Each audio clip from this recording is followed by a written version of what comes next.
Hello and welcome to Arcade Couch, the best place to chill your friends and get your gaming goodness each and every Monday.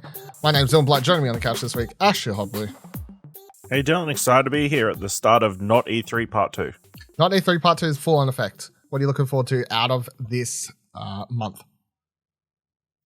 Hopefully Sony, but you know, of what we know, probably the Disney Marvel showcase.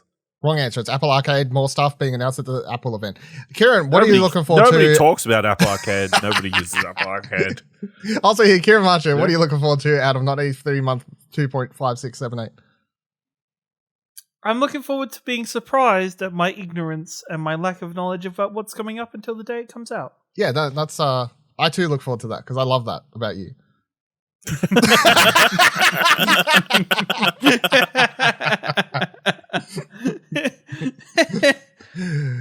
Hey, good stuff. This week on the show, it's Gamescom. We'll go over opening night live.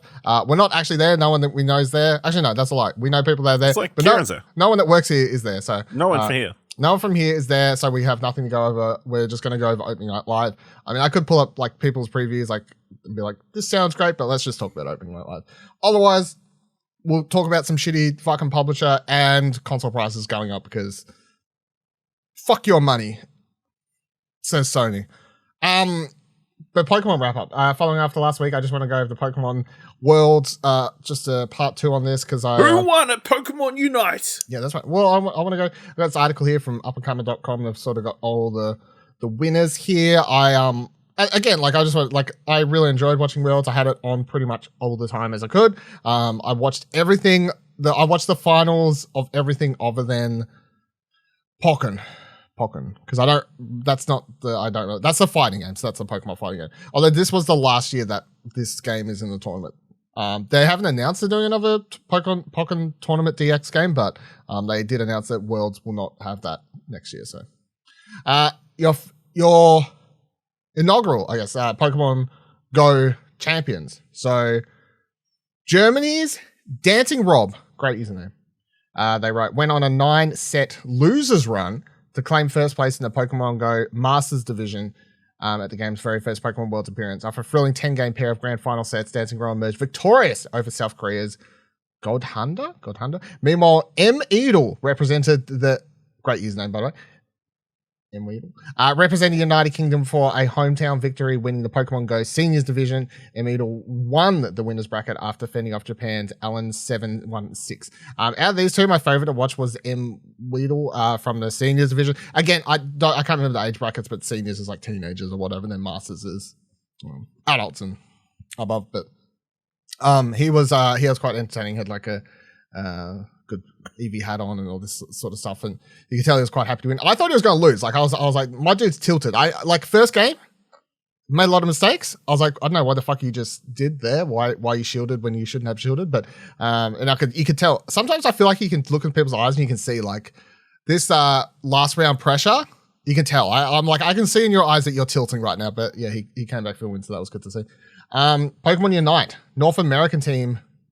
Bluffhand? I can't remember how they pronounced it, but anyway, North American team became the Pokemon Unite World Champions in the game's first ever offline major. Since there was only one age division for Unite, they emerged as the lone winning team for this game. Throughout the whole tournament, Bluffhand did not drop a set. In addition, they didn't drop a single game in the top 8. Though Nouns Esports from Europe did make a deep run through the loser bracket. So yeah, they went undefeated. They smashed everyone. Every single match they were in, they pretty much were winning like I swear it was like hundreds of points over the other team, which is like for like a world stage sort of thing was quite kind of crazy. Again, Oceanic team did terrible. I was very disappointed. Fucking hell, like let me down. What do you know? Trading card game champions, the Czech Republic. What you're saying here is, you know, I just hit Ultra. Like what the fuck? Yeah. So you know, he's putting the call out. Put me on the team. I don't know what the selection process is. I don't know. Put me on. I'm down. Put me in, coach. Put me in, coach. Trading card game, Czech Republic's Andrzej Skubal, I don't know if I'm pronouncing it right, made use of Bidoof in his win against Japan's Daichi Shimada to become the 2022 Pokemon World Championship Masters Division TCG winner. It was a face-off between Americans in their seniors division finals as Liam H came out top against Sebastian L. They don't have the winners of the... There was the seniors had an Australian and the... What the fuck do they call the age bracket below that? I can't remember. Anyway, the age bracket below that, like the kids bracket, also had an Australian in it. They both lost. I was very disappointed. I was like, let's go, Australia, watching it 9. I was like, they fucking lost. Anyway, the winning deck of this, the funniest thing to me is, and the funniest story to anyone who cares about Pokemon trading card game stuff is pretty much there's a deck in the game at the moment that's like so powerful that like everyone's playing it. So it becomes very boring because you just see lots of mirror matches, which in any trading card game isn't super exciting. Like that's from Magic to fucking Yu-Gi-Oh, whatever. But this person like fully expected that, and they pretty much played what the fuck is the card called? I can't remember. It's like Balloon Pikachu or whatever, Big Balloon Pikachu. Which when it came out, everyone's like, this is a junk card, junk rare, it doesn't matter. But he pretty much was one of the key winning cards of this deck because it's like a fairly powerful electric type and it does double damage to Palkia, which is like the key card and everything else. So Pikachu came through to win. And then Bidoof for literally a Bidoof set of cards in this to help him draw and find Pikachu, which everyone was like, you're playing a bunch of troll cards, but he won. So goes to proof. Sometimes you just got to outthink your opponent. Yeah, if you know what cards they're going to, what deck they're trying to use, you know, outthink them, you know. I feel like there's been a lot of history in these Pokemon tournaments, like random cards. Like like that, and then like last year, I believe, in like one of the like Pokemon things, like one of the actual Pokemon main line ones, they had a random Pokemon involved. Just out of nowhere. Yeah, I can't remember. But it's funny when stuff like that happens. And the final winning move, which they've got in this article here, like from the Twitter video, was one of these moments where it's like everyone knows watching the game that if he has one card, he wins. And it was like that slow reveal, like flip of the card that sort of made it like really good to watch. Because all he needed to do was play Boss's Orders, which lets you switch your opponent's active Pokemon with one of their backbench Pokemon. So if he switched it, he could kill that and get the win. And he just like slowly reveals the Boss's Order. I was like, oh yeah, you won. And then the VGC World Championship, which of course is the last final that they had on for the whole event. That's like true. That's the main thing. And it'll be the last year it's in it because of course the new mainline Pokemon games come out later this year. So this is the last year that they had Sword and Shield as a competition in the thing. So played out of Portugal's Eduardo MC Cunha beats Spain's Guillermo TP Castella Diaz to win the VGC Masters Division. MC went on 11-0 en route to first place, making it the most dominant VGC Worlds win in a decade. Yeah, so my dude literally came in, stomped face with everyone, and came out on top, which was cool to see. Watching that, the funny thing was, so watching the kids play the VGC, like the VGC tournament up to the Masters tournament, because they had them on one after another. It is like the commentators were really good because they were pointing out like the kids are really great to watch because they're like a lot more aggressive and there's like less like plays of protect and, you know, like these sorts of things, which it was 100% true. The kids like sort of come out, they're like fucking smash face, bro. Like let's just attack. And then you watch like the Masters Division tournament. It's like, it really comes down to, did this person use protect on this Pokemon at the right turn? And like, oh, now they're, you know, like, and then waiting out like conditions and terrain changes and all this stuff. It's like, it's quite funny to see like the difference of like the Masters Division's going for like 15 turns and the kids tournament's going for like 4 turns. It's like, it was good. So, but overall, I really enjoyed watching it. It was great to see. Lots of really entertaining stuff. So good stuff. Looking forward to next year's. All right, let's get into the news before we get to opening night live. Let's shit on a publisher for a bit who deserves it. So thanks for Ash pointing this one out before we're recording because love shitting on a shitty studio. So the Verge writes Mojikan Studio, an Indonesian indie developer, has accused its UK publishing partner Pqube Games of manipulation and exploitation related to the funding and development of its latest game, A Space for the Unbound. In a statement on Twitter, Mojikan said that Pqube Games, publisher of the well-known indie hits like Guilty Gear, BlazBlue, and Shantae Half Genie Hero, leverage Mojikan's status as a developer in the Indonesian in Indonesia to secure grant money from, quote, a major console platform, end quote, reserved for helping underrepresented developers get through the financially ruinous times of the COVID-19 pandemic. Majikan then said that Pqube did not disperse the funds to Majikan and withheld information about the provenance and purpose of the money in order to, quote, negotiate the increase of their revenue share, end quote. The developer said, since the uncovering of this issue, we cannot clearly trust Pqube Games nor continue to work together for the release of a Space Time Unbound, as Pqube Games has fallen considerably short, not only of reasonable decency, but also as their obligations to us due to these predatory practices. In a statement to The Verge, Pqube denied those allegations, and their quote says, this support has Indonesian... Where did I go? Tog projections have sought for some time to unilaterally enforce unreasonable revised... Unilaterally. Sorry, yeah, right. Enforce unreasonable revised terms to our agreement, and it's disappointing that as a result of not achieving that, and despite Pqube's significant efforts to accommodate this, they have sought to deal with the matter in this way. We'll respond through the appropriate channels. And then Majikan said that does not wish for fans to retaliate by review bombing or boycotting Pqube's other published games, only that people read the statement and understand the reason behind this seemingly indefinite delay of the game. So basically, the Pqube has taken this money that they got for being a small team, that Majikan got for being a small team affected by COVID, and they got like this grant. Pqube's taken this money, done fucking whatever the hell with it, not given anything to them, given anything to the developer, or even explained what they're using that money for. Because it'd be different if as a publisher they were like, look, we're using this money for marketing or something. I don't know, like, and at least explained like what the money was doing, but they're like, nah, peace out, bro. Thanks for the check. I'm off. See you later. So what'd you make of all this, Ash? Yeah, it's pretty shady stuff, like across the board. Like just any example of like taking money that's meant for somebody else, like and keeping it for yourself, is like pretty gross. I don't think I would assume it's true.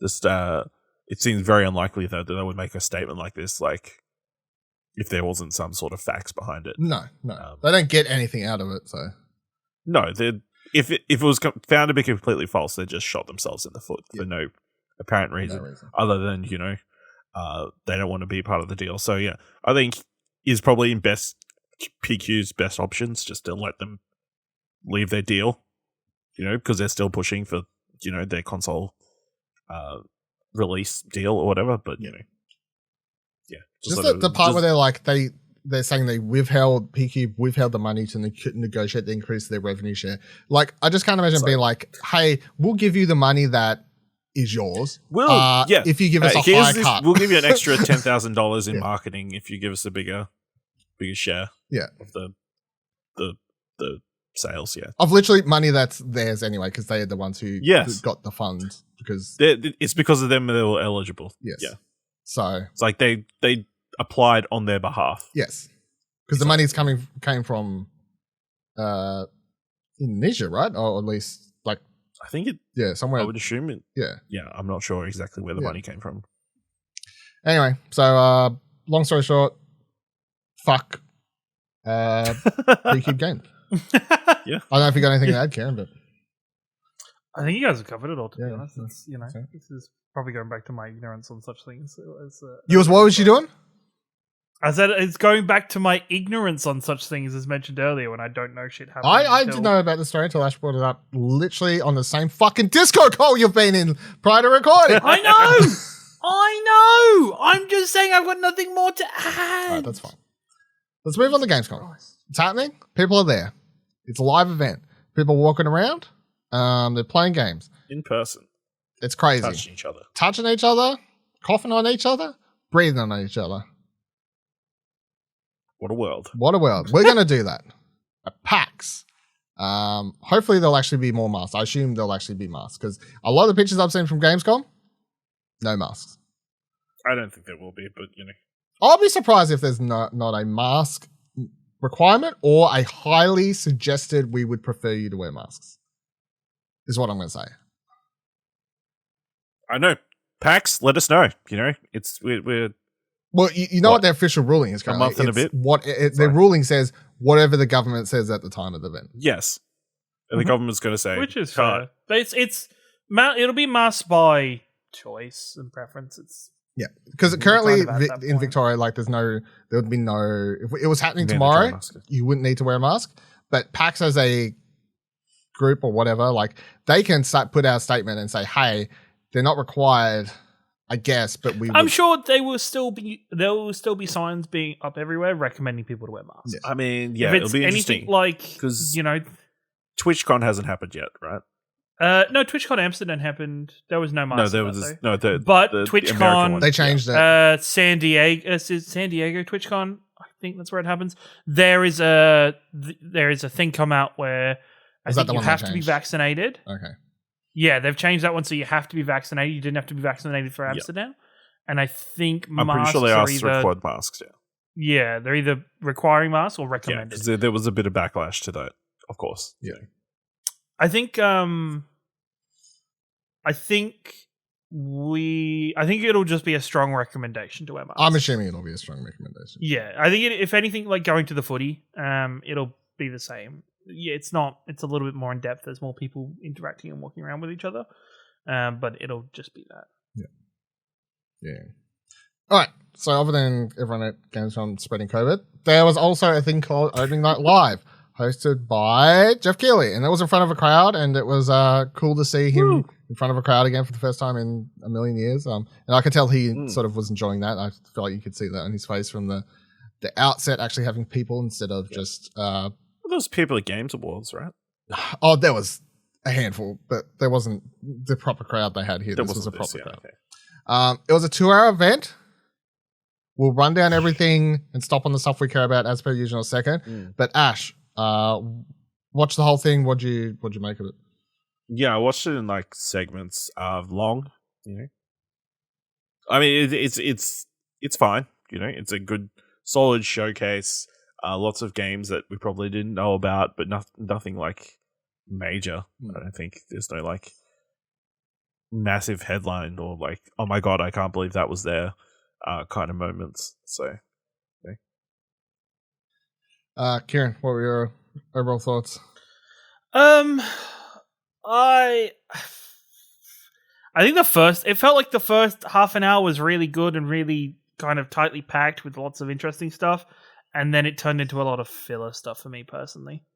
I think the 30-minute onward mark up until maybe an hour later was not that great. I don't know. It just felt very bloated. I feel like it could be a lot more of a tighter show. And I don't know. I feel like there's just a lot of extra stuff if that's to, get that money and ad breaks and awards. I mean, yeah, some of that stuff is a requirement of Gamescom themselves, giving out those awards, which I don't understand how those awards are done or, nominated or how they're classified, but okay, whatever.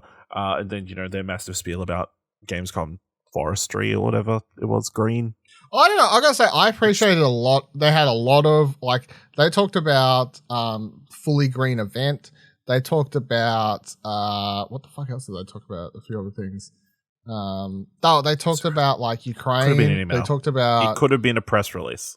No, I felt like it was. I thought it was good to see. It could have been in just a tighter presentation at the start of it. Potentially, but I was like, in a world of things, I appreciated them, someone being like we support Ukraine, and people being and then him being like, this is a fully green event and stuff. I don't know. I thought it was. None of it felt like a drag. The only thing that dragged was the space lady doing backflips. That dragged. But it just takes her a while to do a full rotation. Yeah, well she should have only done one because she did a couple and it went too long. I know. I don't know. I just I feel like this is maybe Jeff syndrome a little bit to me now, where I feel like the last couple of Jeff Keighley led events have just been a bit overstuffed and oversaturated with just. Does he need to mix it up? Does he need to let somebody else host? I don't know if it's the hosting. It's just I just think it just needs to be a tighter. It just needs to be a tighter and shorter affair. Fuck, you look at the runtime. It's 2 fucking hours. I don't want to sit here for 2 hours of trailers. It's a long time. It's 2 hours of trailers, but what percentage of trailers does majority of people care about in this show? majority of people cared about. Like, we'll maybe find 2 or out 3. when we go through each and every.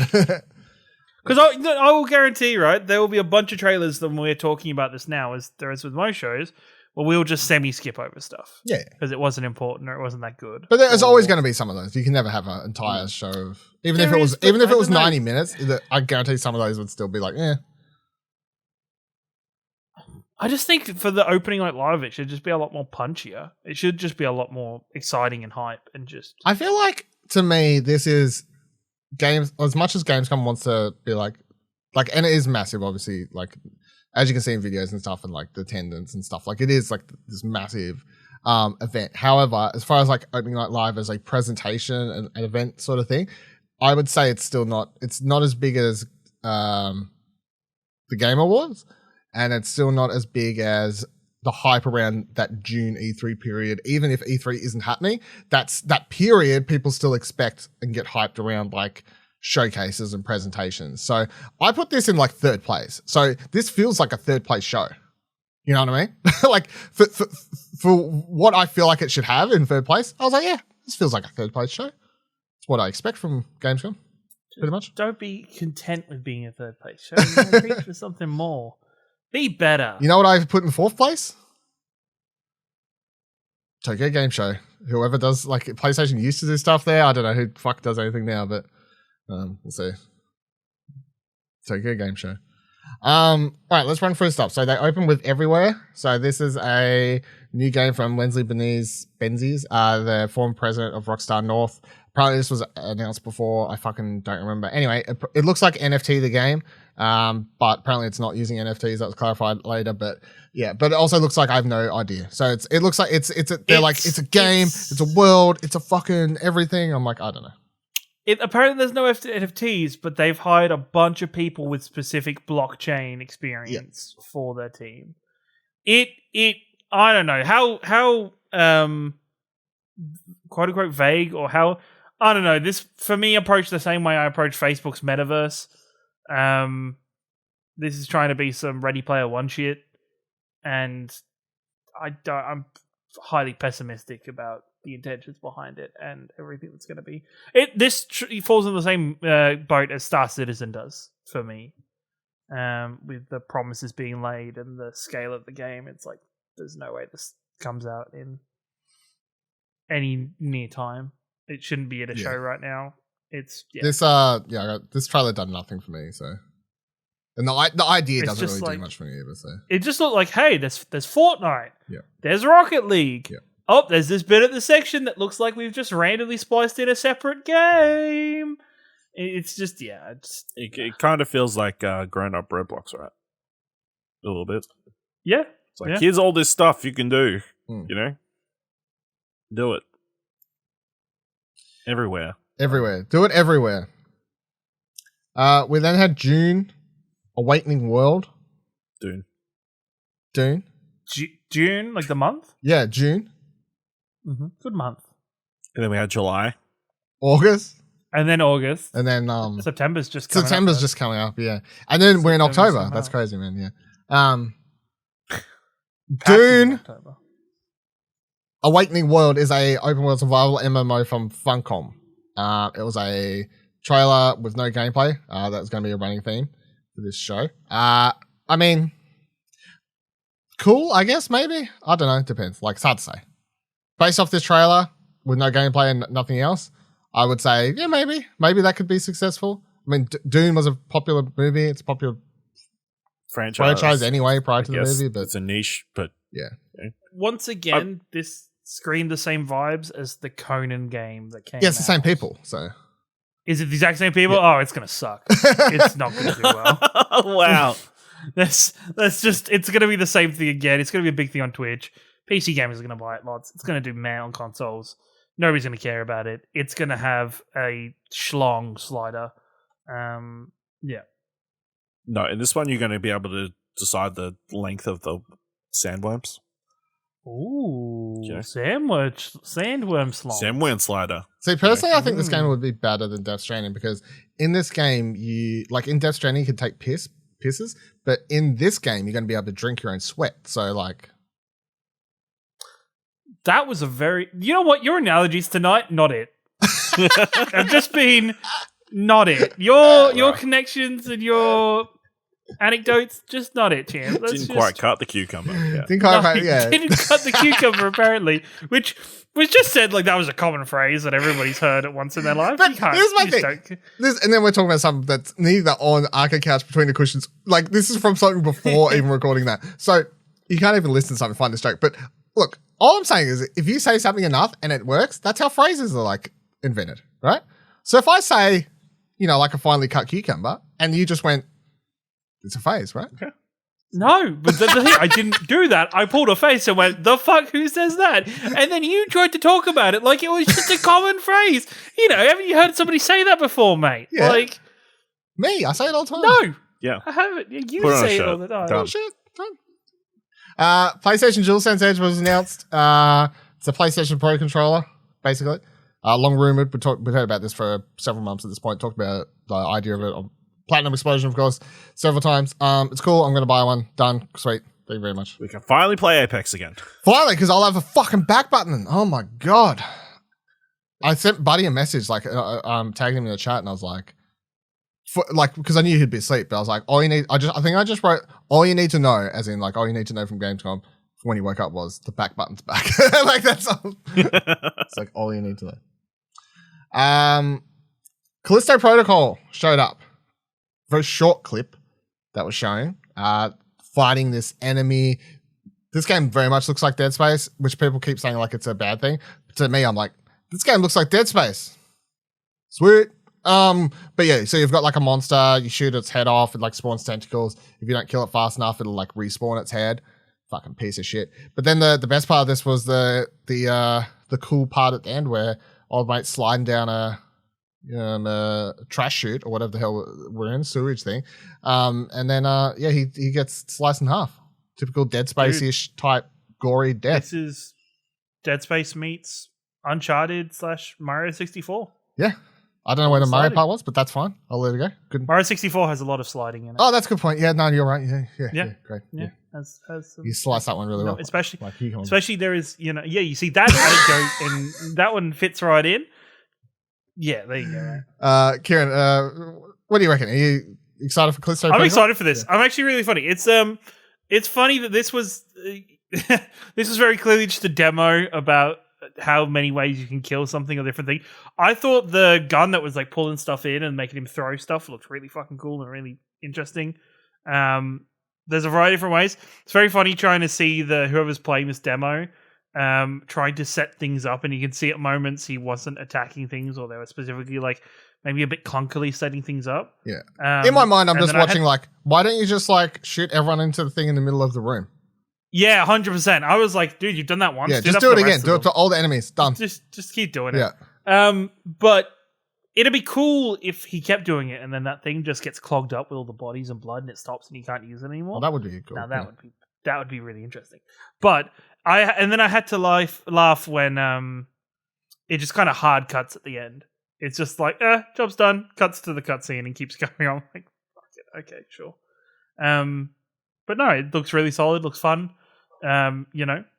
It's once again another thing where you're like, take it or leave it. That this was technically part of the PUBG. Player Unknown universe or whatever. PUBG. We're getting a winner and a chicken dinner at some point, but it's exciting. It's good. It's probably one of the better games of the show. Yeah, I'm keen, and it's coming out this year, so. Woo! Merry Christmas. Ash, you keen? No. Yeah, didn't think so. That's right.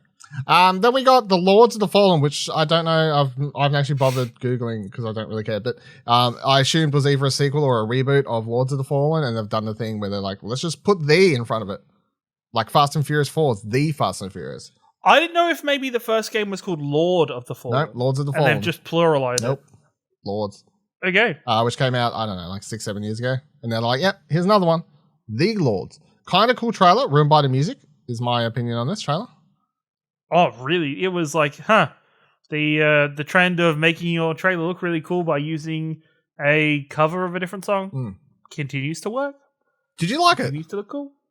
I did. I think I've grown, like it works every now and then when it wasn't done so much, but so many people have done this thing now where they play music that really doesn't fit the time period And so many trailers for movies and games have been doing it the last few years that I'm what like, I'm is the sick of it. time period of this game? What Medieval. do you mean music that doesn't fit the time period? Medieval fantasy. But it doesn't have to be medieval. It can be fucking high fantasy and shit. Guess, but And then it doesn't have a fucking time period. Well, it does have a time period. What? I'm sure in the game's lore, it's like, you know, BLF.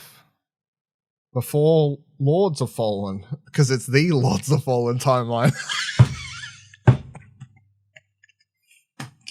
know. It is the sequel. Is it? All right, cool. Okay, never mind. My timeline's off. Yeah, it's yeah. The second one has been renamed I don't know. It seems weird. Thanks for clarifying that. You really squeezing facts out like a ripe orange. Well, yeah, that's how you squeeze them out. That's what you. Kieran took his headphones off. He missed the best one. You know what? I'm probably glad I missed it. I don't care. Fucking hell. Yeah, catch that one in the replay. Then we got Moving Out 2. SMG Studios and Team 17 have announced that Moving Out 2 is coming. It's going to have online multiplayer, so it means I can finally play the game. That's all I care about, really. Woo! Yeah. So I'll play this. Yeah, no. I'll have to play this because if Buddy would make me play yes, this for way, people with no real life friends. Yeah, exactly. So, yeah, I will definitely be playing this compared to the first one where I wanted to play it, but yeah, they only had local co-op, so it didn't happen. No. But yeah, I played the demo, I think, by myself, and I was like, this seems fun, but I wouldn't play it by myself. So it's like playing Overcooked by yourself, you know? You can. Doesn't mean you should.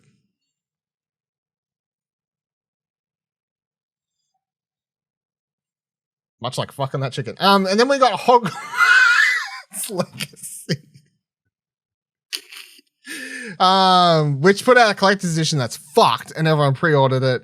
Dumbasses, and now it's being scalped. Didn't you pre-order? I saw you tweeted. Did you pre-order it? Yeah, I did pre-order it by donating to an LGBTQ plus fund, which is so you're not getting the game, just to be clear. Yeah, not getting the game. No, but that's the joke. It's a joke, but also it's a fact because I actually did donate. Like I didn't do a shitty joke where I pretended to donate to someone. That would be a shitty joke. But no, but your donation is instead of actually pre-ordering. Yeah, so that's what I'm saying. So if you're someone, I thought it was like, hey, I'll donate. That will offset my guilt for buying the game. No, yes. that wasn't any. That wasn't a white guilt thing. That was a. No, I think maybe you should have clarified more. Yeah, that's all. That's how you read the tweet. Yeah, I'm like, that's man. weird. I gotta clarify. You're right. That's a good point. I gotta fix this right now. Fucking Twitter. Fix this right now. Anyway, what for someone who may actually play this, Ash, what did you? It's fine. You know, it's the game. My thought process is this is a weird choice of thing to focus on for your big Gamescom. You know, showcase, the biggest trailer we've probably had in a while, in which you can either perform a terrible curse that has been talked about in several books as being one of the 3 worst things you could possibly do to another person, or you can subject yourself to being subjected to one of these curses. And that seems to be a major factor in this game. It's like, well, no, this is a massive selling point. You can either get tortured or do the torturing. One of the poor points that they didn't get across in this trailer that they had to tweet out about afterwards is that this is all of an optional side story about one of the characters. This isn't even in the main game. I mean, have you always wanted to perform Crucio on somebody? Now you can in Hogwarts Legacy. You know? Have you been Slytherin for life? Now's your opportunity to really show us how Slytherin you are. Who's playing this? Do you reckon? A lot of people. No, I mean out of you two. You both playing it, or what's it? Honestly, I will be. Yeah, I'll be playing it. I don't think it's something I've put a lot of thought into, and I think about it every time we play it, where I understand the moral ramifications of playing it. I understand the the message that it could possibly send by playing it. I'm not going to talk about the game on the podcast. I'm not going to tweet about it. I'm not going to provide any publicity that way about the game. It doesn't change it, and that isn't me trying to morally kind of excuse myself, but I It's still for you. will be playing it. Yeah, exactly. Ash, you play it? Let's just wait and see. Yeah. You know. If it turns out to be one of the best games of the year, it might be harder to say no. But at the moment, it's like we're so busy, and it is coming out like a week or so before God of War.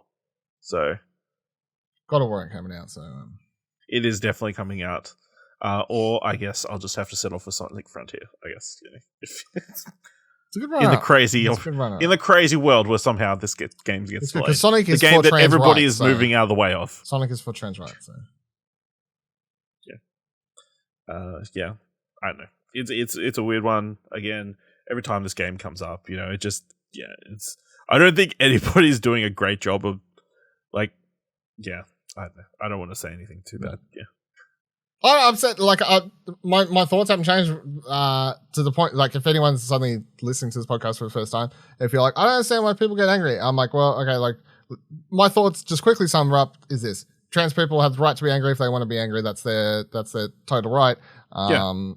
If you want to buy, here's my thought process. Yeah, do what you want. It's not a great PR look for you to attack anybody. Very few people agree with your side of things when you're attacking them for I saw somebody going, everybody who clapped at the Game Awards should be ashamed of themselves.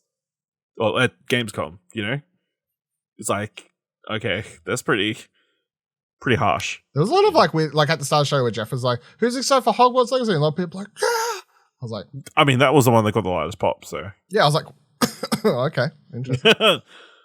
I mean, I think no matter what, sadly, the truth of the matter is Harry Potter is still a massive. It is. It's still a massive thing. You will still have seen, this week is Book Week. Yep. I'm guaranteed everybody on social media has seen multiple parents, sending their children off to school as Harry Potter or dressed in Harry Potter character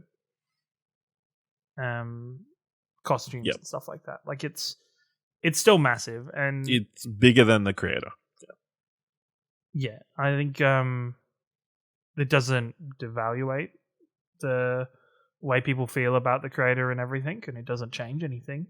I still think people should do what they feel and stand by their morals. And I'll tell you what I do hate more than J.K. Rowling is the pre-order bonus of 72 hours early access. I hate that shit in anything, not just this game, but anything. I think that's a shitty pre-order bonus. Fucking hate. I thought we stopped doing that.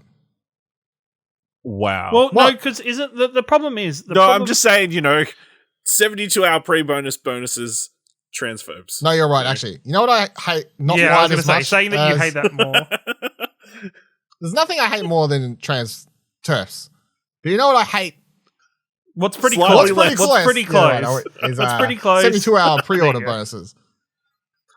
I think the problem is for so many... Is Ash okay?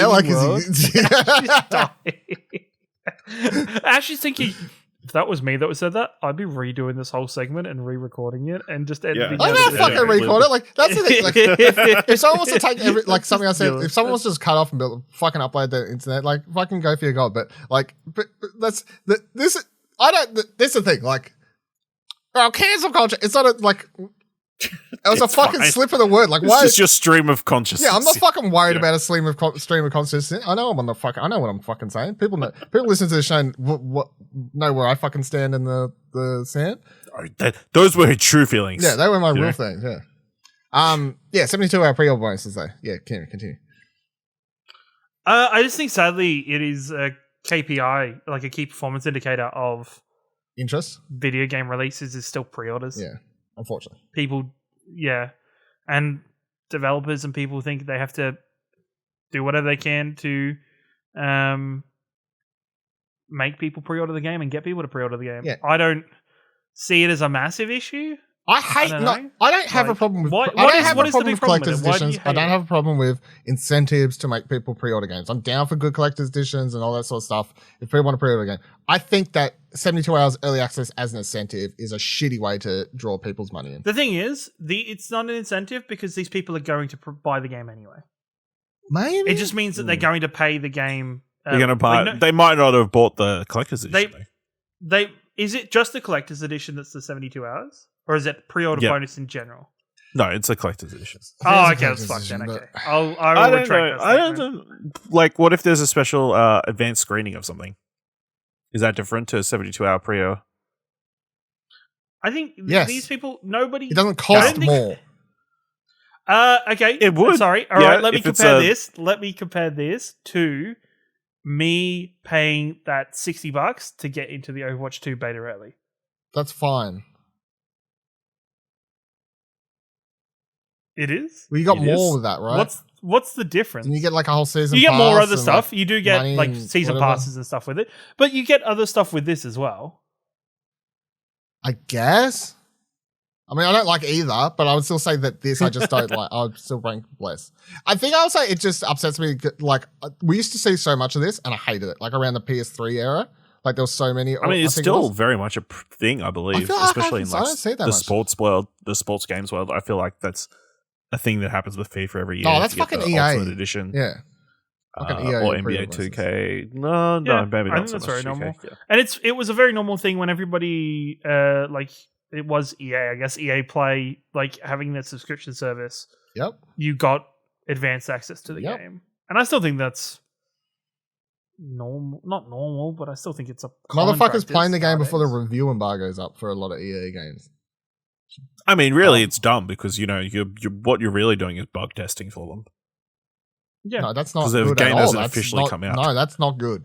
That's not and good I at think, That's all. why I said I it's think it's dumb. I actually also think it's a good thing for everybody who's not going to buy the game instantly, because you have even more time to Get reactions and that. to kind of get stuff. reactions from people playing it. Like, I think this collector thing is right. The 72-hour bonus doesn't. I don't think it increases that many people buying the collector's edition. I think people were but going it to buy the fucking- collector's edition. It's one thing for if you're like a big fan of the game and you're like you can't afford to like buy the really cool collector's edition, but because you can't afford to buy the really cool collector's edition, you could be like the biggest Harry Potter fan in the world, but you got motherfuckers over here who have more expendable income than you playing the game 3 days early, spoiling on Twitter just because you don't make as much money as them. Oh, That's okay, the part so that you're pisses saying me it's off. a spoiler thing. Yeah, You it's say just a it's a general spoiler. like the fact that people with more expendable income get to play a game early and suddenly they get to act like they're bigger fans. But just because you have more money doesn't mean that you should. You know what I Why- mean? Like that's. You get Why what I'm do they saying? think they're bigger fans? They just wanted to play the game early and were able to. Yeah, but how about there's someone who's like a massive fan who doesn't because they don't have the money? Well, they can play it when they can. It doesn't matter. No, I just think it's unfair. I think it's just shitty in general. But I think that's the thing. This is then goes into a bigger topic of there is lots of unfair like merchandising things in general. It's Oh. like Marvel Snap only being available here in Australia and not in America for a very long period No, of time. that game is in beta and they have been slowly putting it out in different countries. That's how fucking betas work. It's like it is like Fucking concert Americans. tickets. People paying more get a better experience at the concert. They don't get to Is watch it that 3 the days same earlier. problem? No, but they get a better They view do and if they're at everything of another it. venue, aren't they? They get a better view. They might get backstage access. They might get into those random holes in the stage, which I always look and go, how the fuck do people get to those holes in the stage? Because it seems to be enclosed, whatever. But still, I guess it's still in general, it's just people who pay more can access more, and it isn't. That's just a how You're game- describing capitalism capitalism. works. Like Yeah, it's literally it's what you're literally just. It is capitalism, and people, like it or not, this world is a capitalistic world. It sucks, but it Yep. is what it is. Man, way to bring the. It's only fitting that this Harry Potter game is a center of capitalism. Am I right? Yeah, 100%. That's fit. All right, next one. New Tales from Borderlands was officially announced after it was leaked like a couple days earlier, or whatever else. Which at least Randy Pitchford came out and joked about. So. Why do they keep bringing him out? I don't know. Stop I honestly, bringing it's him because he's in out. charge, right? He's in charge, so he gets brought. up. Wow, Kieran, Why you would fuck him on this is beyond me. I'm saying I'm really annoyed he it's didn't say just- that. Like, why someone would fuck me like this and leak the game early, I don't know. But Ash, obviously you were a big fan of Tales from Borderlands. Yes. New Tales from Borderlands. What do you make of this? It's brand new characters. It's set on, I don't actually know the city or anything because like one of the main cities from the last game, obviously, but new characters and stuff. I think at some stage you see old mate Reese or whatever in the trailer here. It's some like his older version that like how he appears in Borderlands 3 or whatever. 3. Yeah. But yeah, what do you make of this? Especially because it's being made by It's being made by Gearbox. It's been made by Gearbox. Randy Pitchford did say apparently he hired some Telltale people, but Telltale couldn't make it, so I mean, no, that's true. the Telltale will know. Yeah, I mean, it's interesting, but I would have loved, the story of the continuation of the characters we loved in the first game, especially seeing it was left on kind of a cliffhanger. Yeah, 100%. This just ensures that we're never going to get the gorgeous bloody sheet that we all want, and load of bought merch that we all want.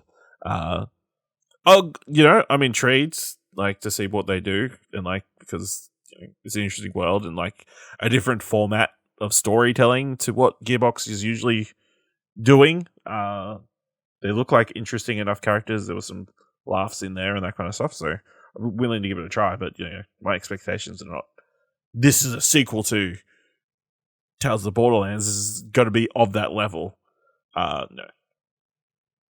They should have called it The Tales from the Borderlands. They should have called it Other Tales from the Borderlands. Other Tales from within the Borderlands. Kieran, what do you think? I'm very much in the same boat as Ashley. I was a little disappointed that this isn't going to be the continuing story. I think maybe the writing on the wall was at the fact that Troy Baker wasn't involved in Borderlands 3. I think that was because of the voice actors strike though at the time. When Reese was there was involved in Borderlands so much 3.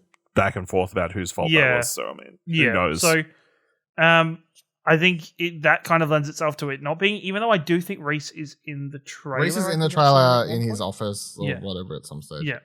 Yeah. But I just think it is sad because they very much left Tales of the Borderlands open for the next season or the next part of that story. So look, I'm gonna give it a try and probably enjoy it no matter what, because Borderlands is one of my favorite franchises. I hope they've learned their lessons from Borderlands 3, and I think they have with what most they people did like with that though, Tiny right? Tina's. I know. I think greatly Borderlands 2 was liked, but at the same time, I think the reoccurring comment was the writing wasn't meta talk about the streaming culture was a little bit too on the nose and just got over the top by the end of the game. I think people liked it, but it didn't have the same cultural impact that Borderlands 2 had. Yeah, exactly, 100%. Different writers. So, well, there was no Butt Stallion, man. No Butt Stallion. No, the villains won into the caliber of Handsome Jack. It's just so hopefully this continues to rise to the occasion and does better than the original Tales of Borderlands. Yeah, I think we're all going to play it. I'm going to play it. So I mean, I really enjoyed Tales from Borderlands, and if I'm going to play anything within the world of Borderlands 3, very much more likely I'll enjoy something like this, just narrative focused thing. Then we had Dying Light 2 Bloody Ties. DLC expansion, I'm not quite sure. One of those things, so some Battle Royale room thing, something happening. This is bound to be update number 1 of 100 for Dying Light 2 since they put out. It's official story DLC. There you go. Well, they put out 1 million updates they were putting out updates for the first game when they was released in the second, so look forward to that. Sonic Frontiers got, I think, the best trailer it's ever got, in my opinion. Nice mix of the gameplay, fighting enemies on this planet, the warp tunnel things that take you to your typical sort of Sonic levels, showing off the bad guys and floating emo kid, who else shows up in here. Amy's captured at one point in the trailer, so you've got some other Sonic characters showing up in this. But yeah, I definitely felt like this was the best. Previously, the trailers are sort of focused too heavily on one thing or another. I don't think it's done it too good, but yeah, I don't know if anyone has any thoughts on Sonic at all. No, I don't think so. Not really. I'm not a big Sonic fan, so no. Cool. I'm now a big fan of movies, so tell me fans of the game. Under the Waves. This is a weird one. So a narrative adventure with focus on the damage we're doing to the waters. It's even supporting the ocean preservation with Surfrider Foundation Europe. It is being developed by Parallel Studio, published by Quantic Dream. Is the interesting little tidbit. It's going to have branching paths and shitty female character writing. Yeah, I mean, and white savior tropes taking on the black civil rights All movement. the fishes sing at the end. Yeah, well, I mean, the trailer looked. Oh wait, did you guys see the who is his Leslie Nielsen? No, Nelson. yes, Nelson. His mashup in Detroit Stay Human. Yes, it's very funny. Yes, it is. I did see that go around Twitter. If Kieran, you haven't seen it, you need to somehow I've not. find it. It's very funny. I'll check it out. It's like, you know, at the start of Detroit Become Human, where there's like that he's like out and he's got like the gun to the kid or whatever, that dude, and then like the cop person comes out and you like have to talk that person off either the roof or like they kill themselves or whatever. Like that's the first narrative position, but it's Leslie Nielsen doing it. Like they've taken these lines from Naked, from the Half Gun series. Yeah, it's very funny. Under the Waves Day looks sort of cool, obviously, because it's being developed by someone other than Quantic Dream. Like, it's not fully them, it's just been published by them. But game looks cool. The publishing part's a bit odd and iffy. It's like an iffy flavor hanging. It's an odd odor hanging around something that actually looks good. You know, I see it across from the room. I go, man, there's Under the Waves looks good from across the room. And then when I get close to the table, I'm like, what's that smell? It's a little bit of Quantic Dream on the back of this cake. You know, like I don't. What's going on here? So, I guess Quantic Dream needed to pivot to getting another source of income because the next game is never going to come out. Yeah, Star Wars game, that's going to get cancelled. It's never coming. Never coming. Goat Simulator 3 got a gameplay trailer. Game looks absolutely like Goat Simulator, but also insane. I want to play it, but I just know that I'll play this for like an hour, have a lot of fun, laugh, and then I'll be like, I'm done. I don't know how people play these games for like ever. Yeah, I don't get it. Like, it's very. I totally burn out on the objectives. Fun. Yeah, I'd be like, I'm done. That was fun, but I'm done. But yeah, anyone got thoughts on goatees? Yeah, it's cool. They're back. I mean, it's multiplayer, right? So yeah, we can run around as goats together. We can. The original farmyard animal where you could start a cult of some kind. That's true. You could do. I don't know why Buddy's not about this. It's literally got like a Rocket League like partner here where they're like playing soccer, but as a goat. Like that's the same, right? It's like Rocket League, but you're a goat, not a car. No, okay. You know, it's just not a buddy game. Hashtag not a buddy game. I mean, they're driving cars at some point, so yeah. There's just no complex parkour or platforming. There's no pit stops. You need pit stops. And you know, tactical leverage around your raceway and your tire degradation. And Goat Simulator is just not going to provide that for us. Got some hoof degradation though. So hoof degradation. Okay. Maybe hopefully you have to choose between which formula of hooves you have to use throughout the game, and you need to make sure you do use two different formulas throughout it. So you generally go with a soft and a hard on that course, depending on if it's raining. Yeah. Then you go on the slicks. Then you go on the slicks. Fuck it. Just full power, you go on the slicks and you go for it. You just don't worry about intermediates. You just slicks all the way, baby. Then we got Return to Monkey Island. Popped up, had trailer. Stan Man came out talking about marketing the game. Very funny trailer. I quite enjoyed this. I tweeted about the fact that it made me laugh that they were making fun of pre-order bonuses. A couple get trailers after Harry Potter's like, get 3 days early access. And they're like, pre-order to get a fucking, well, I think it was like, it's sort of making fun of the OG. It's making fun of the OG Elden Ring's pre-order. I think it was for Morrowind, I think, which was pre-order to get horse armor. It sort of became like a meme pre-order bonus, but can I funny trailer. Say randomly about, and you know what? Love the trailer. Felt the trailer was great. Was a bit like, the fuck, Ron Gilbert? Didn't you previously just crack the shits last time and say you'll never do a trailer again? No, he said he'll stop tweeting about the game. Talking or blogging. Was it just tweeting? I thought it was the trailers. No, I think he said either tweeting or blogging about the game, because it was on the blog or Twitter where he got all people like telling him to go fucking kill himself and whatever else ridiculous shit. So okay, well, I'll backtrack that, but I think it's looks pretty good. It's pretty fun. Looks great. I thought it was a very funny trailer. So definitely carries the humor of the franchise in that trailer, I think. And the art looks great to me. So fuck all you Art looks No. great as well, and the music is the classic stuff. Yeah, So, yeah, music sounds great.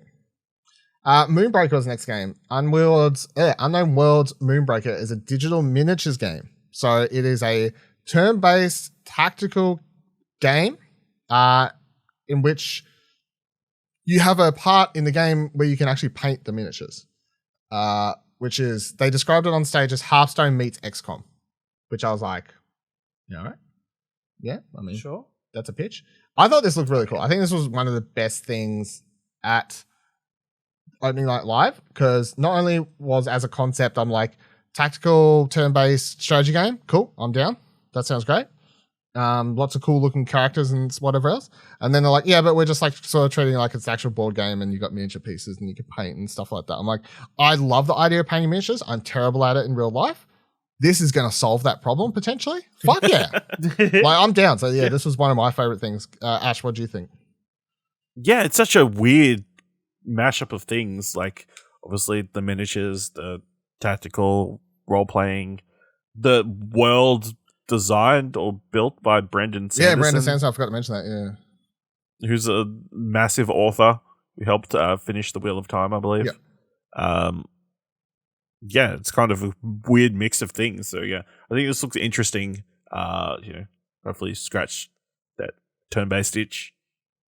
Seeing as we're not going to get XCOM anytime soon. No. But you are getting Marvel soon, so at least you love that. So. A little bit different. We're not getting No, Midnight Midnight Suns Suns till got next delayed. year. Yeah, Next not year. soon though. Ish. It's not till next year. Yeah. It's not It's as soon as coming out- it would be. It's coming out in September. Oh, that's true. Actually, Yeah, well, I no, can this play is heaps. coming out in beta though. It's not like full release. So Yeah, but I'll be able to Yeah, play it's I something. guess you gonna can be play before it. then. True. Yeah. Kieran, what do you think of this? I think it's interesting. I think it's interesting coming off the last week or the week before D&D 1 got announced, which is D&D is going to be their digital tabletop. So I think to have a game that is that kind of aesthetic and style, it's more interesting to see it come to light and be more and more. Of course, it's not the same thing. It's not a tabletop builder, but sure, it's not really my cup of tea, but it still looks interesting, and I still like the miniatures aspect of it. Yeah, I'm down. I hopefully can check it out in a couple weeks' time. So I'm hoping anyway. But King, that's definitely my favorite thing we've talked about so far, I think. But there's a few other things coming up I like to. So then we had Friends vs. Friends, card-based first-person shooter thing, cool art style, catchy song, but otherwise I was like, I don't know what the fuck I'm looking at here. That was about my thoughts on that one. Then we got Liza P. This is also one of my favorite things from this show. Of course it is. Because it is literally Bloodborne, but Pinocchio. Everybody's called it Bloodborne. It's Bloodborne, but Pinocchio. From the pitch, like, Jeff Keighley's like, next game takes the story of Pinocchio. I'm like, what the fuck? Like, not only do I have to deal with 2 Pinocchio movies this year, but now we've got a fucking game coming out. And then the trailer started. I was like, this don't look like no Pinocchio I've seen before. There's been 3 Pinocchio movies. There's 3 Pinocchio 3? movies this year. Yeah. Remember I told you about that Russian that's right, the Russian Pinocchio one that's Fuck. been memed all over the Yeah, internet? what the fuck is going on? So there's 3 movies in a game now? Man, I can't keep up. I mean, this comes out next year at least, so. But yeah, I thought the trailer was really cool. I think a lot of weapons and enemies look fucking intense. The overall design and just like the idea of taking the Pinocchio story and turning it into this like steampunk world and everything like that. I thought this looked awesome. I think the only thing that will hold this game back, because I don't think it's like the idea and the look and the design part. The only thing that this game could fuck up that will hold it back is if it plays like ass, which is hard to tell. The trailer, it looks like obviously it looks cool combat wise and everything, but you're only going to tell that once you have the controller in hands sort of thing going for it. But I think this game has everything going for it, in my opinion, to be something that a lot of people really would like. Steampunk is not something that's highly explored. Look, I'll play anything where a character has a metal fist, is all I'm going to say. So, Ash, not for you? Why is that? it's a meme. Ash, what do you think? Is this game for you or no? Probably not. No, it's not for me, but I'm glad you're getting a Bloodborne fix because you're probably not going to get a Bloodborne game again soon. Yes, true. Kieran, what do you make of this?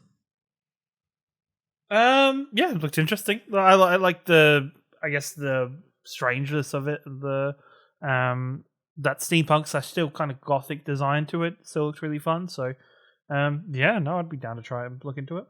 I don't know why, it gave me very much like Alice in Chains kind of vibes, like that kind of, I don't know, The band? weirdness to it. No, not Alice in Chains. Fuck. Alice in So Wonderland? Alice in Wonderland. Alice in Wonderland, the madness one. Madness. Yeah, okay. Cherie's favorite Yes, game. okay, yeah. Because I was like, that it gave you vibes of the band. I said Alice in Chains, and I was like, my brain was like working backwards from that. This was, carry on with our lives, everyone. Very good. Yeah, good to hear. Yeah, cool. Atlas Falling was the next thing. So this is from Deck 13, which is interesting, but it looks like, at least to me, it looks like it's supposed to be some open world sort of thing or whatever else. CGI trailer, they had like a glimpse of gameplay at the end of it. Sand monsters, of some degree, third-person action combat game, presumably. I mean, I'm down, like, based on Deck 13, I'm sort of down, like, from a developer standpoint. I like that studio, so I'm intrigued to learn more. But yeah, Ash, did you have any thoughts on this one? Sand Monsters one? No, not really. All right. Okay. Yeah. Not All particularly. right, he's both hate Sand Monsters, that's fair. Understandable. Who doesn't? They get They get everywhere. They get everywhere. Everywhere, I tell you. Okay. That's fair. I like it sort of has like a mix of, because they got like they got carriages and stuff, but then like they got these massive swords that seem to extend, and obviously magical powers and like sorts of, like I like that mix of sort of new and old that's going for it. What was next? Where am I? Homeworld 3 trailer, cool, sounds great. Genshin Impact trailer, sure, sounds great. Honkai Star Rail World Weeb shit, also by Mihayo, or however you say that developer name. Cool, love that for them. Then we got High on Life. So we got a trailer for, well, it's like a gameplay actually. So I'm gonna put it out there right now. I saw a lot of people tweeting about this. Either people be like, lol, that shit was so funny, or the complete opposite, which was that game is Looks pissing terrible, me off, and I only watched the trailer. I'm like, there's no one in the middle that's like, I might play it. It seems to be either lol, hilarious, Which I think or is, I hate everything I just watched. which I think is a continuation of that style and the Justin Roiland. Yeah. the Justin Roiland. Yeah. Because The moment you start that trailer, you hear Morty. And if you don't like Rick and Morty, or you've never liked Morty or that style, you're not going to like this. It's plain and simple. my only complaint about this video is the boss fight gameplay just looks boring as fuck and repetitive as all hell. Well, yeah, I think that's the difference. If you don't care about the Justin Roiland of it all and the comedy, Then it's just like a shitty it doesn't first-person look shooter. super good. Yeah. But seeing some of the reports out of Gamescom, it's like people have said it's very fun. So it's like I think it's, hard to tell what's true or not. It is just one boss fight, so it's like hard to. It is one. It boss is just fight. one boss fight. It looks like it's a very basic boss fight. It's probably an early boss fight. It could just be hey, this was just a It's gameplay tutorial, demo that yeah. we can chuck out there that has some of the comedy in it, has some gameplay. Sure. We just want to, and yeah, I just hope this game doesn't wholly rely on the comedy and you liking Justin Roiland for it to be a good game. It would be really great if it's both a good game with or without that humor. I think it's less. That would be- It's not even a Justin Roiland thing. It's just that type of humor, which he does. Like that sort of that's whatever you want to call that type of humor. Abrasive, crude humor. I guess would be a way to go. If you don't like that, you're not going to like it. But yeah, I was watching it going, I can't wait to play this. He pulls that knife at one stage, just like, oh, we fucking stab him. I was like, yeah, it's funny to me. So I'm keen for that. The Expanse of Telltale series I was showed surprised up. by the swearing Hey? in the show. I was surprised by the swearing in the They show. have a thing at the Like, start of it that does say it's like Yeah. for adult audiences, blah blah blah blah. So Yeah. The Expanse, a Telltale series. I don't think any of us. You haven't watched this, have you, Ash? Expanse? No, I haven't watched. Yeah, I was gonna say Expanse. I don't think any of us have watched The Expanse, so I don't fully understand It's like on the what list. this character is and like what they're like. That was I saw people tweeting like, "Oh, cool to see that so and so's in it" or whatever. I'm like, "Cool, good for you." But otherwise, it looks like a Telltale game, I guess, which is the thing. Space. Space games. There's a lot of fucking space Space. games too at the moment. Then we got Killer Clans from Outer Space again. Fucking complete Nah, I'm left good, field. thanks. Yeah, no, I'm good. Yeah, this is Draw the a first line. thing I saw when I woke up. Just put the stream on. Fuck that, I'd So go I'm back to like- bed. What the hell is going on? So I'm down because obviously I feel like it's a safe bet to say that I'm no person probably even heard of knows what Killer Clowns from Outer Space is prior to this, right? Well, they Killer Clowns from Outer Space. It's like a deep, it's a says deep it all cut. in there. Early 80s, I think it's early 80s, maybe late 1988. Oh, really? Like, okay. So it's a deep cut, like B grade horror movie though. So it's a dumb horror movie, but it's so just left field for like to turn into a game. But sure. I mean, I'm intrigued, but yeah, such like you're not pulling people in off the IP for that. I just don't think that's the thing. Scars Above. So it's a sci-fi game. It's in space. It was a kind of cool trailer, I guess, but otherwise, I didn't understand much of what was happening in this one. Does anyone? Is this the one that was set up by the person in space, or another one? I can't even remember, to be honest.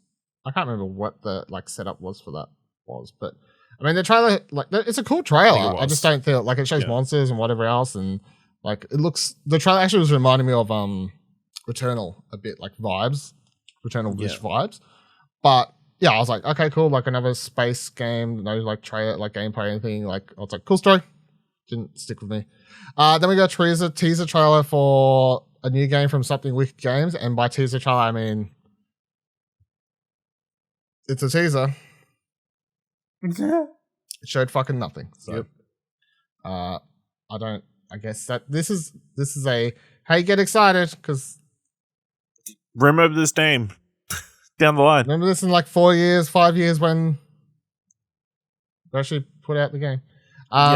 Age of Empire 4, got an update, Ottomans, Malians. Cool. Gotham Knights got a trailer. Finally get to play as Ottomans. Finally, I've been my whole fucking life I've been waiting to play as Ottomans. Gotham Knights got a gameplay trailer, or like a mix of stuff, I guess, but focused on the villains. I think this is by far the best Gotham Knights trailer. Like 110% the best Gotham Knights trailer. It actually just looked like an Arkham game. Turns out people just want some story from these people want Batman games. Everybody talks about the combat, but we actually want a plot. Yep. Shock, horror, even. Yeah. So this trailer did make me go after trailer of me going, I don't think I'm going to play this. Watching this trailer made me go, I would play this. So I feel like that's a win in itself because I've spent the last year or however long they've been promoting this game going, I don't care. And it took this one trailer for me to go, no, I want to play that game actually. You got me. Yeah. Yeah. So, yeah. Did anyone else have thoughts on this one? Especially, I think, focusing on Harley, but presenting a Arkham Harley, which I don't think is that common anymore in terms of... it's all Suicide Squad Harley. Yeah. So. Pardon? It's all Suicide Squad Harley now. Yeah, it's all Margot Robbie Harley. Like, just have that version of Harley again. I think it's fantastic, and it's such a great thing to build your villains, your rogues gallery from. And I think Batman has fantastic rogues, and I think they've selected some really fun ones, some really interesting ones. Yeah, so you got Freeze, Harley, Clayface. Clayface, I'm so excited for Clayface because I don't think Clayface hasn't been in any of the Arkham games. Right? Yeah, he has. Has he? Because I can't remember a boss fight or anything. He was in the last one, I think. Or was it Origins? No. No, it was Origins. It was Origins. I barely played Origins, so that's nobody that's can. So well, that's true. No one can. So unless you go buy it on the old system. So don't know why they never remaster. It's fucking dumb. I mean, it's on PCs, but yes. Oh, yeah. Who the fuck plays PC games? Exactly. Where wins meet. So new IP. This was probably, again, one of the best things I feel for sure that was shown off at this show. Amazing trailer that uses music that was period accurate and for the setting compared to this other bullshit trailer at the start. We're like, that's my fucking 80s remix song. Get the fuck out of here. Very redundant. However, it's what I write here because it's totally what I was thinking of watching it. But it very much like just gave like Ghost of Tsushima, but China vibes.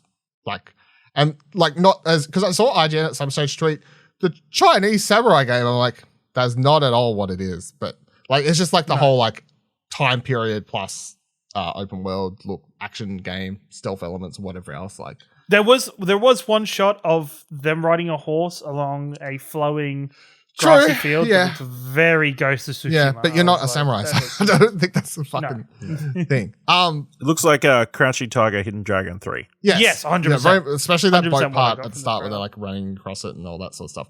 Very much, yeah. Crouching Tiger, Hidden Dragon. Yeah, Ash, what do you think of this trailer? Yeah, looks really good, promising.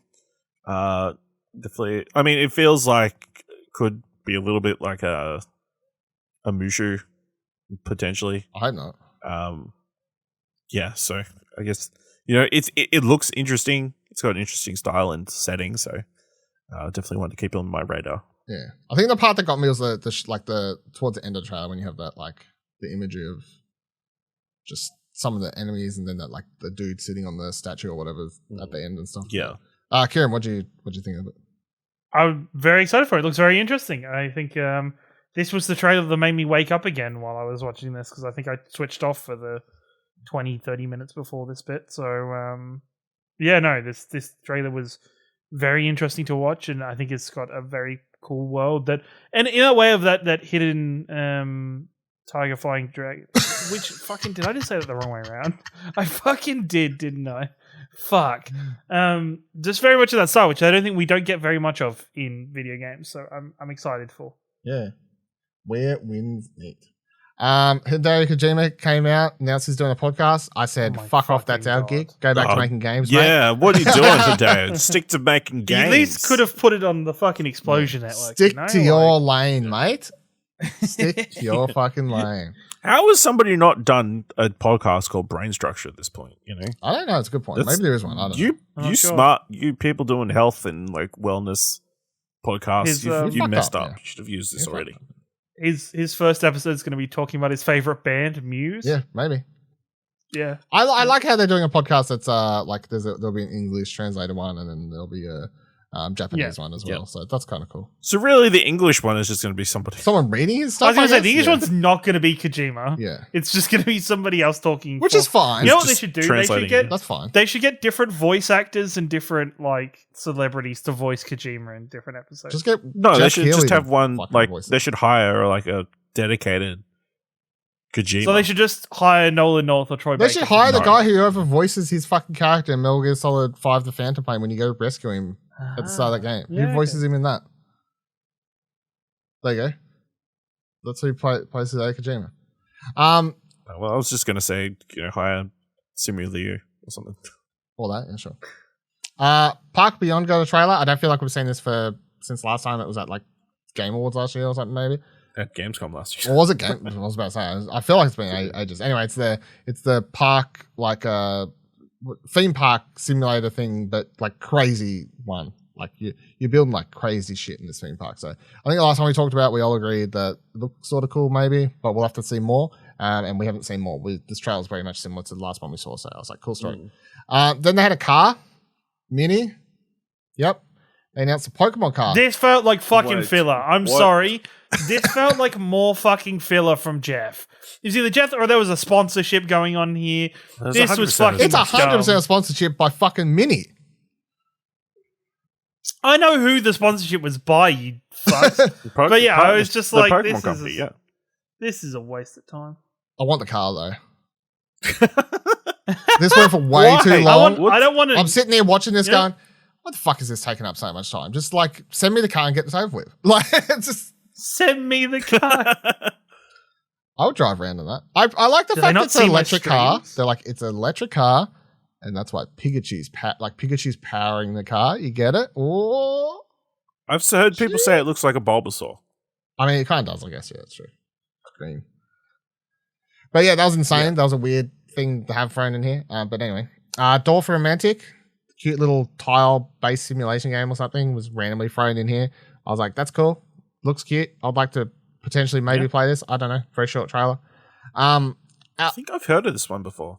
Yeah, it's already out on PC, I think, or something. It's coming. It's already out on PC. Yeah, it's like. But no one plays games. Apparently, very good. No one plays games there, so no one fucking cares. The Outlast Trials got a trailer for the first time in a year. kind of disappointed. No release date, no nothing like that, which I thought we were going to get, but very creepy trailer. They announced a closed beta is happening in late October. You can sign up for it. Still at the moment. There was two, by the way, quick side note. There was two things in this show that I know they're like, hey, you can sign up here. They're all happening through the official Steam pages now, not websites. Like there's a feature, I don't know when this was added to Steam and maybe I just missed it, but like on the Steam page for Outlast Trials, there's a button there like below wishlist or whatever. It's like register interest in the beta or whatever. And it's just like, you click on it and they're like, yep, cool. We'll let you know if you get in. I'm like, we used to do these things at websites, but whatever. Cool, creepy trailer. I reckon you loved it, Ash. Just scared the fuck out of you or what? Just fast forward? I didn't watch it. Yeah, okay. Did you literally just choose not to watch it? Or did you fast forward? No, I have no recollection of this trailer. Yeah. Ken? I think I have a bit more recollection than Ashley, but it just didn't stick. I don't know. It just didn't leave much of an impression or impact for me to want to buy the game. I think it'll be on the radar to keep an eye out for, but that's right. I don't think there was a lot in here to like grab and be like, oh my god, this is mind blowing. But it definitely looks like Outlast. It was a fucking weird trailer. Like I thought it was a creepy trailer, which is obviously good. The vibe is going forward. But yeah, it's a thing of like, okay, I know this is the one that's like multiplayer. Is the thing people keep forgetting, I guess. But this is a multiplayer one, so I really need to play it and be like, is it as creepy as the trailer portrays it when you're playing it with friends? Like, does it still? I was going to say, is it still scary? Like, Yeah. I feel like being multiplayer would take out That's what I think too. So the scariness of those kinds of games. then we got some like 10-second trailer for a game called The Finals, and they said sign up for the beta. It's coming soon. I was like, yep, cool, sounds great.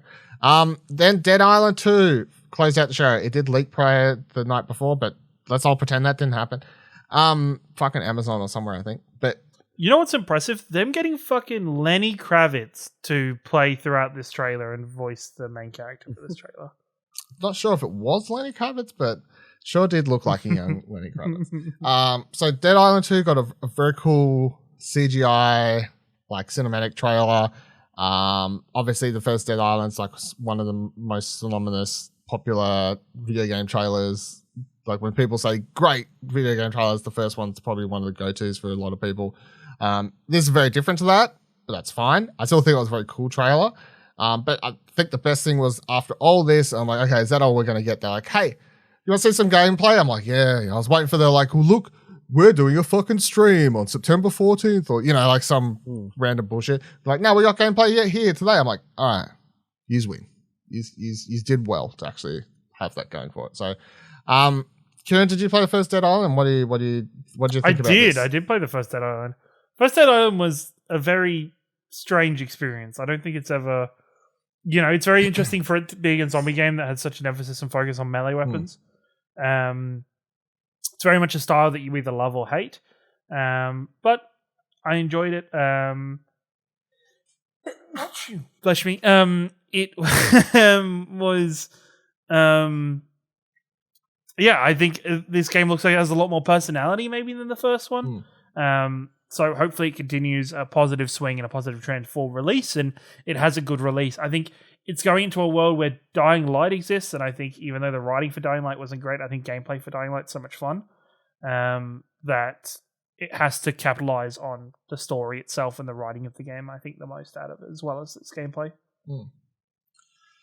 Ash, zombies, but in a fun game. Bold of them to like release this trailer after the Goat Simulator parody at Summer Game Fest.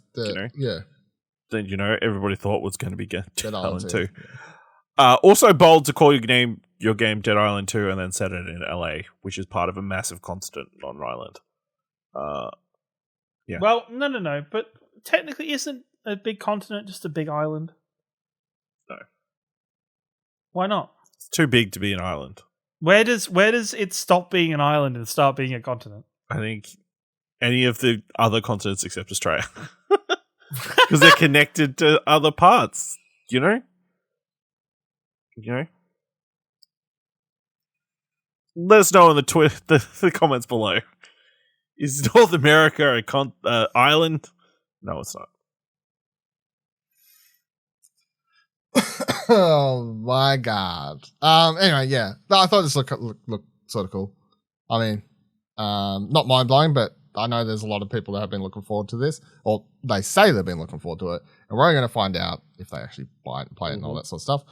They said they've been working on it like 4 or 5 years, so coming up hot. Well, they got handed to another team, wasn't it? Yeah, because it was in development, and I think they just scrapped it completely. So yeah, so start from fresh, usually good. So that was Opening Night Live. That's everything that happened there. Again, probably perfectly fine, okay-ish show, nothing crazy. But yeah, I'd say my favorite things were Moonstorm, whatever it's called. The is that what it's called? Moonstorm? I already forgot that one, and then the Pinocchio one. They're probably my top 2. What do you reckon? Ash 1 or 2 or whatever? Like, yeah, Moonstorm, Ghost, not Ghost. Gotham Knights. Yeah, that's probably about it. I was going to say my third's probably the Where the Wind Rises or whatever the hell. Oh yeah, that too. Kieran? Yeah, Where the Wind Rises, Gotham Knights, Monkey Island, and there's definitely one I'm missing. I can't remember. It's from the start of the show. But yeah. So there was at least some stuff we liked amongst the. Yeah, there was a lot of stuff we liked. There was just a lot more filler and crap. Then the other thing I wanted to touch on from Gamescom that's happened is first official, we got a full gameplay video of AEW Fight Forever, the upcoming AEW game. Fight Forever. Kieran, what do you make of this? Are you excited? Do you think it looks good? This is the best. I'm excited. I think it looks better than I was expecting. I don't know. Maybe I have very pessimistic and low views of what this game is going to be. I think maybe the fact that, I should have a bit more optimism in the fact that wrestlers themselves are very involved with this one. I was a little sad at this gameplay trailer, and hopefully it was just really bad editing, but the entrances were very choppy. I think they have quick entrances on or something, but yeah, there's a lot of parts that there's stuff that's been ironed out for sure. Where I'm like, entrances are my favorite part of wrestling. I hope there are full. I would be highly surprised if you can't choose to do full entrances. Yeah, for me, it's a very important part of the game. But no, I think it was a very solid gameplay trailer. I think it was interesting to see a full match being played out. Yeah, I'm excited for it and looking forward to it. Yeah, I thought it looked really good as well. Like watching it, I like the systems that they've got in play. It felt like all the moves, although there are some slight connection issues and stuff. That again, the game's the giant message on the screen the entire time. This game's still in development, blah blah blah blah, which is fine. But yeah, for the most part, I'm like, this looks very good. There's obviously some stuff that's been cleaned up. Like sometimes the hand didn't look like it connected right and stuff. But all the moves looked they look like Adam Cole perform. Like when I see Kenny Omega do a German release suplex, the way he does them, how aggressive he does them, it looks like that. You know what I mean? So all the moves I felt looked really good for the most part. And I liked the system that they've got going here where I can't remember what they called it, I can't remember. Anyway, the bar that builds up on the sides, momentum, I think is what they call it. Momentum meter that builds up, and then you can you can do signature moves, and then which is Kenny Omega's V trigger and stuff like that. Those sorts of ones. But then if you do a taunt prior to one or something like that, I think is how it's work. You can do a finisher, so you could do the one winged angel and stuff like that. I think they're saying it's easy to play but hard to master, which I think comes across in the video they've shown here. Yeah. Ash, what'd you make? I mean, yeah, it looks solid. It doesn't look like WWE 2K. But, if it's fun to play, that's all that's really important. It's interesting they've stuck Regal in there so soon after he's been added, It'd be interesting to see who else they had as a placeholder in that position. But, yeah, looks fine. I mean, I don't think it necessarily has to look super realistic. It can have that. You can tell who they are as a stylistic look. Yeah, that's what's important. You see, I think it's just the little elements, their hands going through the rope when they're holding it, and just the physics, some of the physics and that kind of stuff. Yeah. The ring look looks amazing. So yeah, and the set. I do think the biggest differentiation between this and 2K is 2K and WWE approach it from very much a simulation game, whereas this comes from the old school view of the Here Comes the Pains, SmackDown versus Raw. No Mercy is one of the go-tos. It's been brought up a lot for this. Where it's more about the having fun, more of an action arcadey kind of game. So we should definitely see that coming through, and we did see that coming through in this gameplay trailer. Yeah. It's very evident, like, and they talk about how Kenny's like involved as like this overseeing the game from like a standpoint or whatever. Like, it's well known that his favorite is, I think, No Mercy, and that's why he wanted, and he loves the Ukes games and whatever else. And they're obviously going for a particular style, but like making a distinct choice and knowing what game you want to make and like sticking to it, I think is only gonna be a positive, because it means they're not trying to, like, they know exactly what type of game they're trying to make and not just trying to please everyone sort of thing. But yeah, I think it looks very cool, and I'm keen to see more. I think, again, graphically, maybe gets fine-tuned a little bit. Otherwise, I'm fine with it not looking.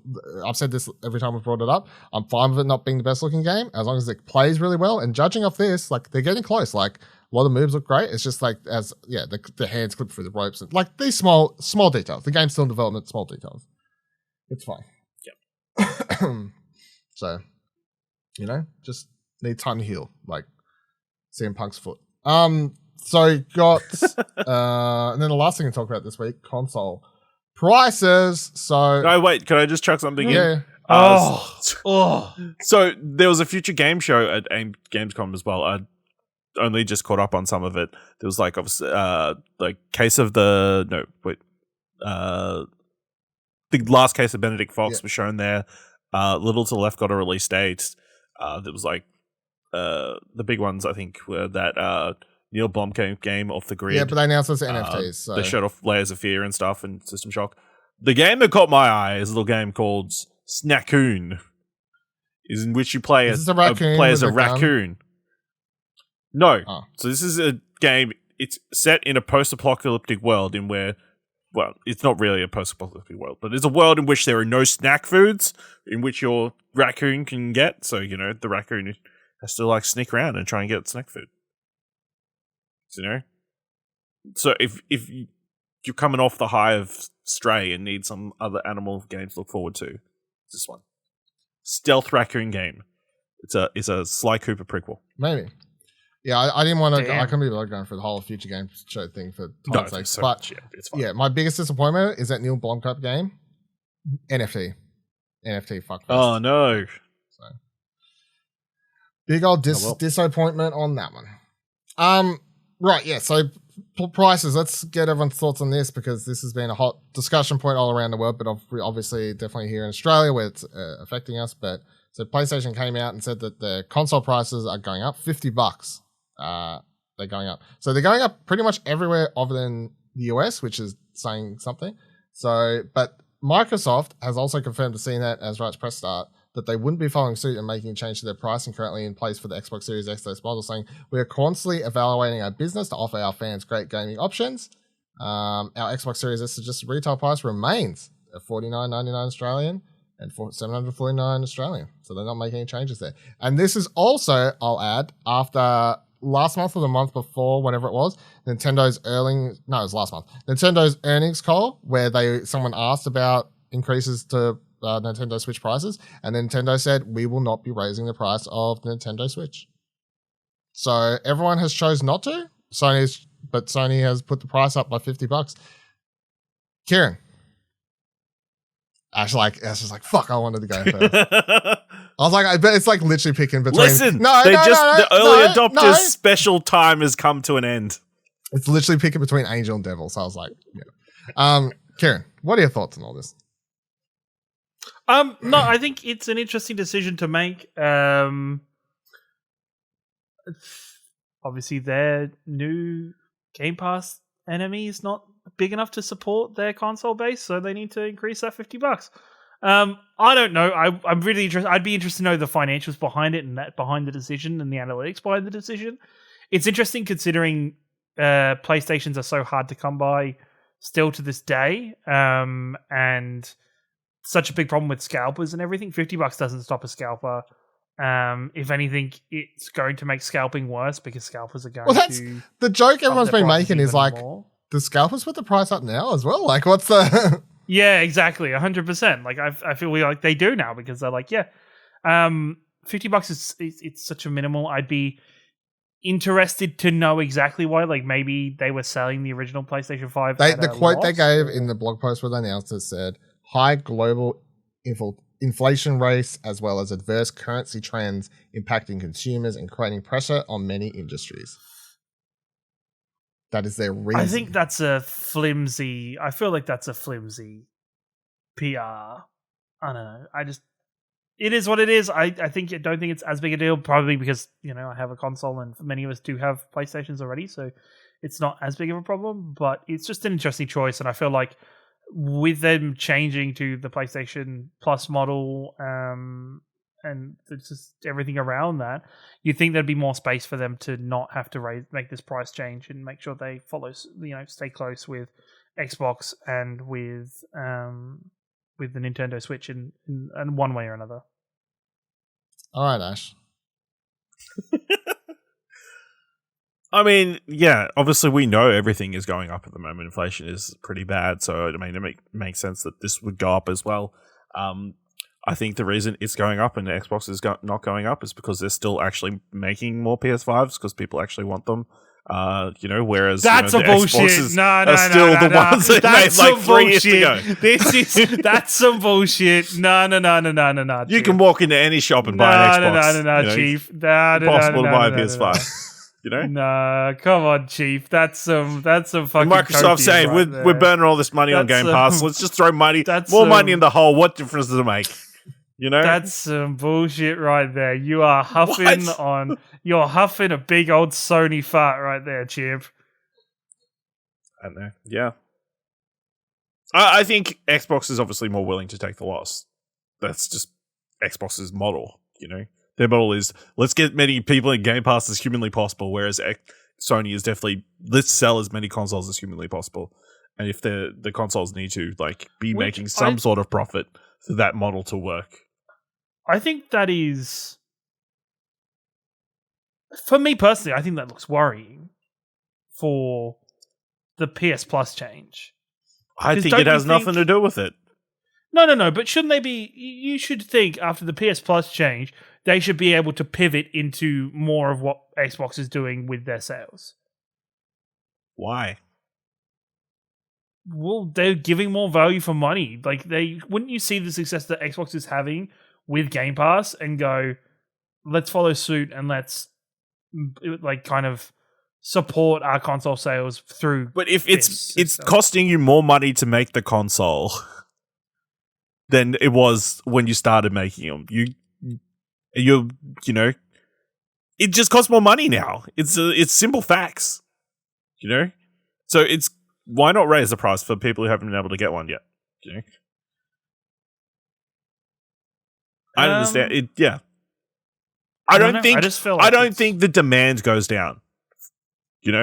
Because it's gone up $50. We know the only other company that has raised the price of something recently was actually, and it was worse, was the MetaQuest went up by $100. So yeah, and I think people are a bit concerned about the big Apple one has come in with all the new phones, and that the price is going to go up for the next line of iPhones and that kind of stuff. It's all about them semiconductors and shit. Yeah, all them chips. Look, apparently Sony's last financial call and stuff like that, they were like, we're doing pretty good.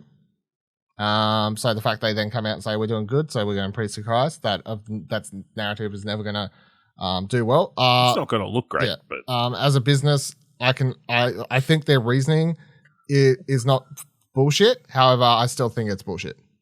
That's where I'd land. I don't think they're making up.